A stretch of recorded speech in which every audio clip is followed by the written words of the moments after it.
नमस्कार.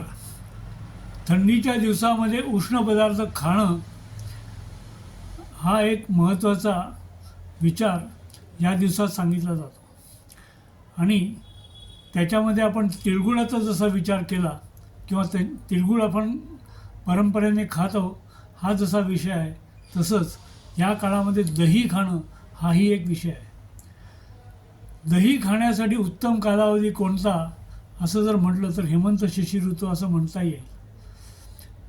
आपण विचाराने आणि आपल्याला बघायला फार छान वाटतं म्हणून दही आपण शीतल मानत असतो, पण दही हे मुळात गुणधर्मांनी उष्ण आहे. अभिसंधी म्हणजे शरीरामध्ये पाणी आणि द्रव पदार्थ टिकवून ठेवण्यासाठी धरून ठेवणारा असा हा पदार्थ असल्यामुळे बऱ्याच वेळेला आहारामध्ये दही घेऊ नका किंवा दही शक्यतो टाळा अशा स्वरूपाचं आम्हाला सांगावं लागतं, अशा सूचना द्याव्या लागतात. पण या काळामध्ये जर तुमची प्रकृती चांगली असेल आणि तुम्हाला सायनससारखे आजार नसतील किंवा डायबिटीजसारखे आजार नसतील तर तुम्हाला दही मुक्तपणे खाता येतं. पण तरीसुद्धा ते रात्री खाऊ नये आणि रोज खाऊ नये हा जो मंत्र आहे तो लक्षात ठेवायला हवा.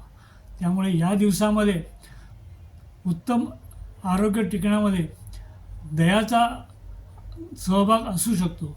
आता दही हे आज प्रोबायोटिक नावाने अतिशय प्रसिद्ध झालेलं आहे, पण ते पूर्वीच्या काळामध्येही पौष्टिकच मानलेलं होतं आणि ते पौष्टिक म्हणूनच खाल्लं जातं.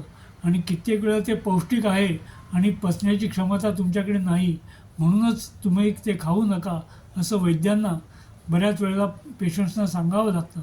पण या दिवसामध्ये जर तुमचा अग्नी चांगला असेल, पचवण्याची क्षमता उत्तम असेल, तर तुम्हाला या दिवसामध्ये दही खाणं हे आरोग्यदायी असू शकतं.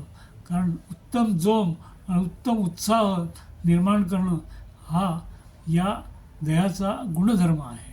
नमस्कार.